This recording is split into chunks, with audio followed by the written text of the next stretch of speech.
Hi everyone, welcome to another sketch talk. And this month I'm going to talk about a specific sketch from my previous or from the August month of Patreon sketches that I release on Patreon. And it's one that I release for both the 4 and the 8 tier Patreon so that everybody can follow along with the one that I released and they have as a high resolution sketch. And it's going to be this one.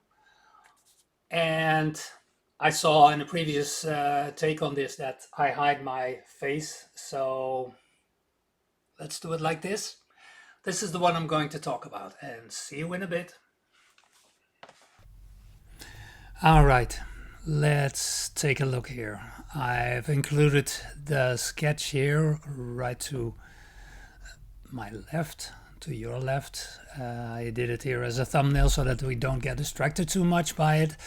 And on the right we see the original photograph by Hakachar Ken.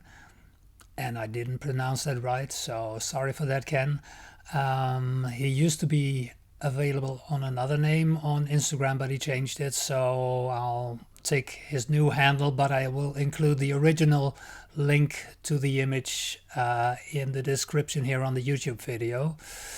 I loved what I saw when I saw this photograph of this wooden building. It's completely out of wood as far as I can see, and there's this really rundown shack with that looks also like a sort of a tunnel is going through it.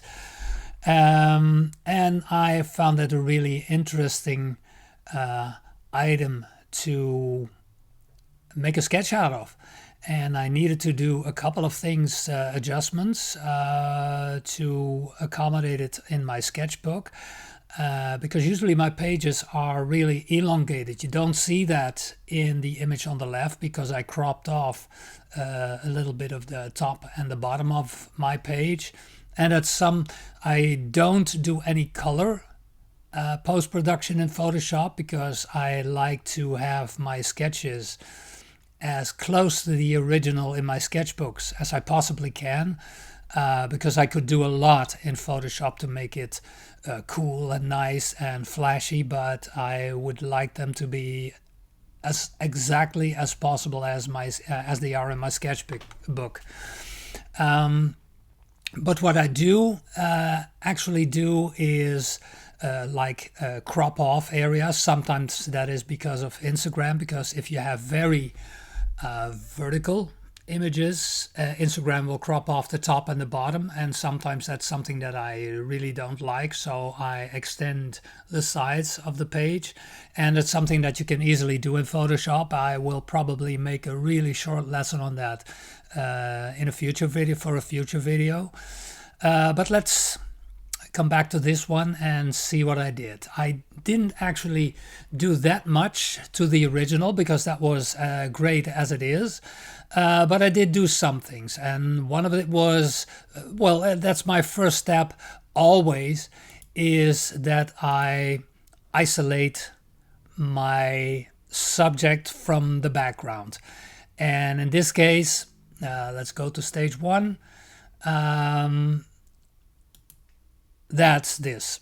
So get rid of all the distracting elements, and you see, like I say in every video, I don't really care how nice this looks because this is not about a nice image in Photoshop. This is just a working file for me to keep next to me when I start sketching this, and I want this to be like a really good preparatory image for my sketching. So in this case I got rid of the original location of the shack, that wooden shed here. Let me quickly grab a brush and point that out. Let's not make it too big, but here you can see I retouched, I painted white over it, and that's something that doesn't matter because I'm going to relocate everything, so this doesn't matter how this looks. So in this stage, first stage for me is always like isolating my subject from the background and then seeing what I need to do to make it something that I cannot wait to sketch. And so we go to stage two. Well, like I said, in this case, I didn't really alter the original photograph that much because it was great in itself. But you see that if you compare it, I moved this whole structure here on this side. I moved it over a little bit to that side, and that is to accommodate it. Here you can see the crop, which is like the crop of my sketchbook page. It's the ratio of my sketchbook page, and that's a ratio of 13 by 21 high. And I needed to push this in a little bit because otherwise it would really start to, going back to the start, it would start to like really push against the left of the page, and that's something that you don't want to do because compositionally. So moving that structure a little bit to the right, you see also here that this side is like, yeah, it's just cut out. I don't really care because, yeah, I can take care of that in the sketch. So structure to the right and isolating it, and then adding elements. What I did want to do is here these windows were closed shut, or they were closed with some wooden shielding, and that would make it look really pale. So what I did is to quickly paint in some darkness there and some framing. The framing again is something that I have in the back of my mind will going to be with my white acrylic pen. So I don't need that to be precise here, and I just scratch in something so that I can remind myself of what I want to do there. But I made it darker so that I have these nice jumping points, these contrasty things for the eye to walk to and have something to see and have something to discover. And you can also see that I added these structures here, structures like these bushes and flowers to enhance or to augment what's already there. Obviously this wouldn't do if you see the original photograph. Yeah, it's cut off. So, and since I don't want it to be that cut off in my sketch, I want it to be like some kind of a vignette. I add some shrubbery, and again I just added some green dabs of digital paint, added some pinks and some more or less purplish pinks as a contrast to the greens, which indicate flowers. Here again you see it's just a couple of triangles, just a brush that spatters like this pink stuff around, just for me to see, okay, I'm going to do something with flowers and bushes in front of that. And of course in the end I also would like to have my favorite item, and you can see what that is. It's a couple of aircos. I made a library item out of that, so when I take that, you can see the aircos here, and I can just place these. Imagine that I would want to have them here or would want to have them here. For me it's just an indication of like quickly, like, okay, I want to have an element like that, and since this is on its own layer and it's behind this flowery layer, I can move that around, and but I just pasted them there. Let's move these quickly back to their original place, just for me to keep this file a little bit cleaner. So that's basically all I did to prepare this photograph by Ken for sketching. And let's take a look at the sketch next. Let's see if I can move these around, and Photoshop helping me do that.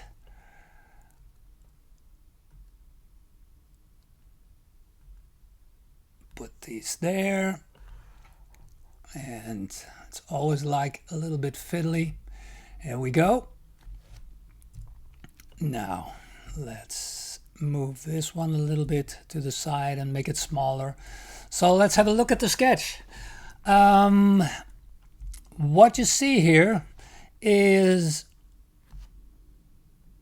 my basic coloring, of course. I can zoom in on it, and you see, just to take a look here, which is what I just mentioned, that this side, for instance, that I didn't care if this was cut off, because I can take care of that in a sketch, obviously.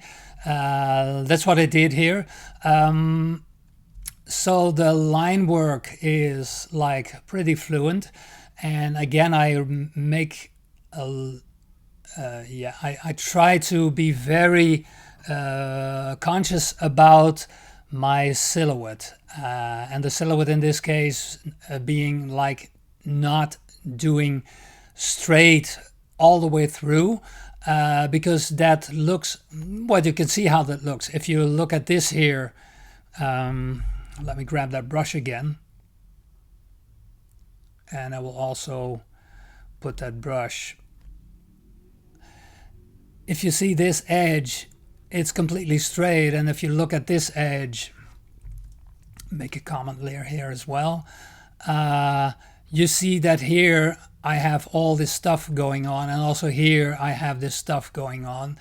This is what makes it interesting, and in this case, since this is a really rundown shack, or at least it's very improvised as a structure, I want to show and convey that feeling of improvisation in my line work as well, and exaggerate that.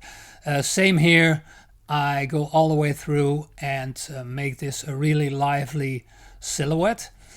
And the colors that I use here are one that I use a lot. This color here, the base color, is let me put it there. You can see here that somehow in the latest Moleskine sketchbook that I have, it makes this really strange effect when it gets too wet, that it starts to get this kind of structure. It didn't do that before, so, and I'm not really that happy about it, but there it is, and I can change it.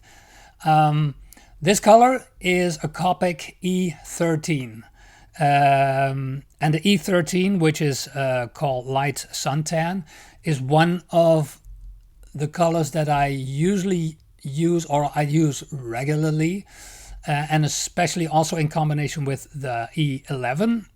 And that's, let's see if I read that name, it's barley beige. These are like two reddish earth colors, not too strong, not too grayish, but really nice as a base to work from. And that's a very pleasant combination. So, and what you see basically here, if you take this and compare it here, you can see that this whole structure on the right side at least is this brownish color. I didn't go all the way dark like in the photograph. I try to keep it light, because usually I notice that if you go too dark, things start to look really muddy and dark, as opposed to this, yeah, since I leave out the rest. Here you can also see it, this structure starts to look really dark, but if you look at the start of this image, things change, because this blue actually is not really white. as it is in the page. If you look at this, it's really like a gray, and the colors, the values are much more closely together than if I make it like this, because then you get a really strong contrast between the foreground and the background. So that's why I usually keep my colors a lot lighter, because it looks more pleasant. I opposed these warm colors here with a couple of grayish values here, and this, from what I see, is a couple of modestly cool grays. So that will be in like the C3 and C5 of Copic. And here I can see a little bit of warmth in this, and that is probably the Winsor Newton, let me see, it's Y616, and also a Y717. These two, which are khaki and pastel beige, are some of the favorite grayish colors that I use in my sketches. They work really well, and I use them really frequently. In the greens here, you see also a Winsor Newton. This one here, this one is the pear green, which, if I read the number, is Y635. That's a really pleasant kind of green, which is not like really green, green is a really dangerous color. It either jumps or is too dark, too contrasty, and this is a really pleasant in-between color. And I combine that with a darker value, which is Pesto, Y923, also from Winsor Newton. So you see that I intermix. I use both Copics and Winsor Newtons in combination. And here, because this sketch would look rather flat if I don't go for a contrast color. And here you see usually the darkest values are in the windows, and in this case also in this in the back of that shed, and these will be like a cool 8 or even a cool 9, so almost close to black but not black. And I can zoom in and you see that there's still life in it. The line work here is black fine liner, and you can see the difference that even here in these very dark areas I can still follow my line work. So that's very important. If you make it black, you kill that plane, you kill that surface, and it becomes really a black hole, and that's something that you want to avoid. And then, as a final touch, which always is the this one stage before last, is the white highlighter, my white acrylic pen, which I add these white lines completely loose and fluent. Just like I mentioned here, you have I just scribbled it in the photograph, because the original photograph had these boarded up windows. And going back to the start, you see these boarded up windows, and I wanted to have a little contrast focal point there. So I made them, in this case, I made them black and I opened them up. But once I apply this whole layer of white highlights all over the place, that's the one before last stage. And then as a final stage, and here you can see a nice example of that. I go over it with, in this case, probably a cool 6 or a cool 7 from Copic. Since the inks in the markers are transparent, you can see a very nice layering effect, and this layering effect also affects the whites, which pushes them back into the sketch.